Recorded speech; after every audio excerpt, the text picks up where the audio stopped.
Good morning student. आज हम कक्षा 9 के विज्ञान विषय के बारे में अध्ययन करेंगे और कक्षा 9 का जो अध्याय 6 है उसके बारे में विचार करते हैं। अध्याय 6 है जो ऊतक है। ऊतक को अंग्रेजी में टिश्यू भी कहते हैं। ऊतकों का सर्वप्रथम तो हम ऊतकों का अध्ययन जिस विज्ञान की शाखा में किया जाता है उसे औतकी या हिस्टोलॉजी कहते हैं, अर्थात जीव विज्ञान की वह शाखा जिसमें ऊतकों का अध्ययन किया जाता है उसे औतकी या हिस्टोलॉजी कहते हैं। हिस्टोलॉजी शब्द जो दिया था वो मायर वैज्ञानिक ने दिया था। हिस्टोलॉजी जो शाखा की स्थापना करी थी वो मार्सेलो मेलपिगी वैज्ञानिक ने की थी। सबसे पहले हम ऊतक क्या होते हैं, ऊतकों की परिभाषा क्या है, तो ऊतक की परिभाषा के बारे में अध्ययन करेंगे। ऊतक की परिभाषा क्या है? कोशिकाओं का वह समूह जो उत्पत्ति व संरचना व कार्य में समान हो। कोशिकाओं का वह समूह, कोशिकाओं का वह समूह जो उत्पत्ति, संरचना व कार्य में समान हो, ऊतक कहलाते हैं। अब सबसे पहले ऊतक की परिभाषा है तो हम सबसे पहले ऊतकों को दो भागों में विभक्त करते हैं, एक पादप ऊतक और दूसरा जंतु ऊतक। पादप ऊतक जो है उसे दो भागों में विभक्त किया गया, एक है पादप ऊतक, एक है जंतु ऊतक। जो ऊतक पादपों में पाए जाते हैं उन्हें पादप ऊतक कहते हैं और जो जंतुओं में पाए जाते हैं उन्हें जंतु ऊतक के नाम से जाना जाता है। पादप ऊतक और जंतु ऊतक में यदि हम अंतर देखना चाहते हैं तो पादपों में जो सामान्यतः जो ऊतक होते हैं वो मृत होते हैं और जंतुओं में जो ऊतक होते हैं वो जीवित या सजीव होते हैं, जीवित होते हैं। इसके आधार, क्योंकि हम इन पादप और जंतु के बारे में, पादप और जंतु ऊतक के बारे में अध्ययन करेंगे, तो सबसे पहले हम पादप ऊतक के बारे में अलग से विस्तार से चर्चा करते हैं। पादप ऊतक, पादप ऊतक को हम दो भागों में विभक्त करते हैं। पादप जो ऊतक है उसे दो भागों में विभक्त करते हैं। एक जो ऊतक होता है वो होता है विभजोतक ऊतक,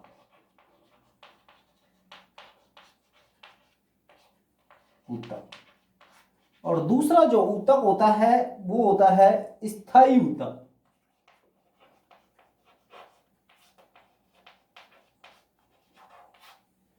विभजोतक ऊतक होता है वो पादप के वृद्धिशील भागों के अंतर्गत पाया जाता है, इसलिए विभजित ऊतक होता है उसके तीन भाग होते हैं। एक भाग होता है शीर्षस्थ विभजित ऊतक, शीर्षस्थ विभजोतक ऊतक। दूसरा जो भाग होता है उसे बोलते हैं पार्श्वीय विभजोतक ऊतक, पार्श्वीय विभजोतक ऊतक। और तीसरा जो ऊतक होता है वो होता है अंतर्विष्ट, अंतर्विष्ट विभजोतक ऊतक। स्थायी ऊतकों के बारे में यदि हम बात करना चाहते हैं तो स्थायी ऊतकों के बारे में करेंगे तो स्थायी ऊतक दो प्रकार के होते हैं, एक तो सरल स्थायी ऊतक, एक होता है जटिल स्थायी ऊतक। सरल स्थायी ऊतक को भी हम तीन भागों में बांटते हैं। पहला है मृदूतक, दूसरा है स्थूल कोणोत्तक,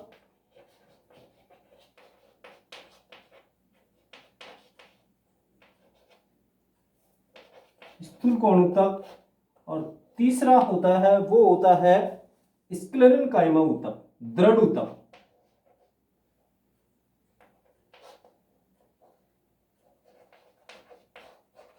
जटिल ऊतक होता है उसे दो भागों में विभक्त करते हैं, एक होता है जाइलम, एक होता है फ्लोएम। आज हम पादप के विभजोतक ऊतक के बारे में अध्ययन करेंगे। आज किसके बारे में करेंगे? पादप के विभज ऊतक ऊतक के बारे में अध्ययन करेंगे। विभज ऊतक ऊतक क्या होता है? सबसे पहले तो इस ऊतक की परिभाषा करेंगे कि विभज ऊतक वह ऊतक जो पादप के वृद्धिशील भागों में पाया जाता है, अर्थात जड़ व तने के शीर्ष पर पाए जाने वाला ऊतक होता है, उसे विभज ऊतक ऊतक कहते हैं। विभजोतक ऊतक की क्या क्या विशेषताएं होती हैं? सबसे पहले विभजक होता है कि यह पादप के क्रियाशील भागों में पाया जाता है। पादप के क्रियाशील भागों में पाया जाता है। दूसरा है विभजोतक ऊतक की जो कोशिकाएं होती हैं वो पतली भित्ति युक्त होती हैं। तीसरा है विभजोतक ऊतक की जो कोशिकाएं होती हैं उसमें सघन कोशिका द्रव्य पाया जाता है। चौथा है विभज ऊतक ऊतक की जो कोशिकाएं होती हैं उनमें एक बड़ा केंद्रक पाया जाता है। पांचवा जो लक्षण है विभजित ऊतक में रिक्त का अनुपस्थित होती है। छठा कोई जो विशेषता है कि विभजित ऊतक की कोशिकाओं में अंतराकोशिकीय स्थान नहीं पाए जाते हैं। विभजित ऊतक को हम 3 भागों में विभक्त करते हैं। एक भाग होता है उसका शीर्षस्थ विभजित ऊतक, एक भाग होता है पार्श्व विभजित ऊतक और एक भाग होता है अंतर्विष्ट विभजित ऊतक। इस विभजित ऊतक को हम एक सामान्य चित्र के द्वारा प्रदर्शित कर सकते हैं कि ये एक सामान्यतः चित्र होता है। ये पादप का हम सामान्य चित्र ले लेते हैं। ये पादप के खंड हैं।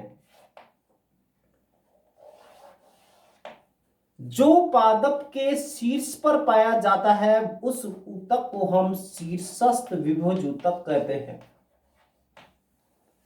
जो पादप के शीर्ष भागों पर पाया जाता है उसे शीर्षस्थ विभज ऊतक कहते हैं। यह जड़ व तने के शीर्ष भागों पर पाया जाता है और पादप की लंबाई में वृद्धि करता है।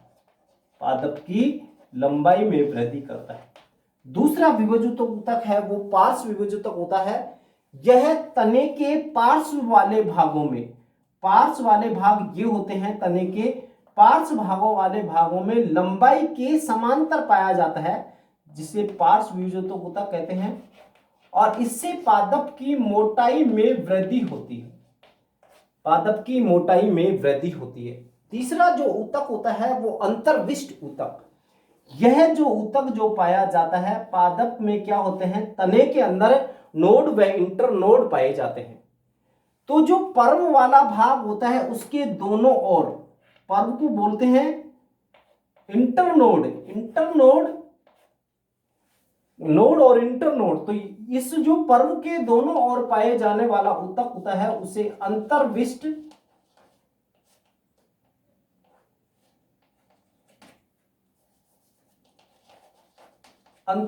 ऊतक कहते हैं। इससे भी लंबाई में वृद्धि होती है, तने की लंबाई में वृद्धि होती है। यह पादप के विभजित ऊतक है।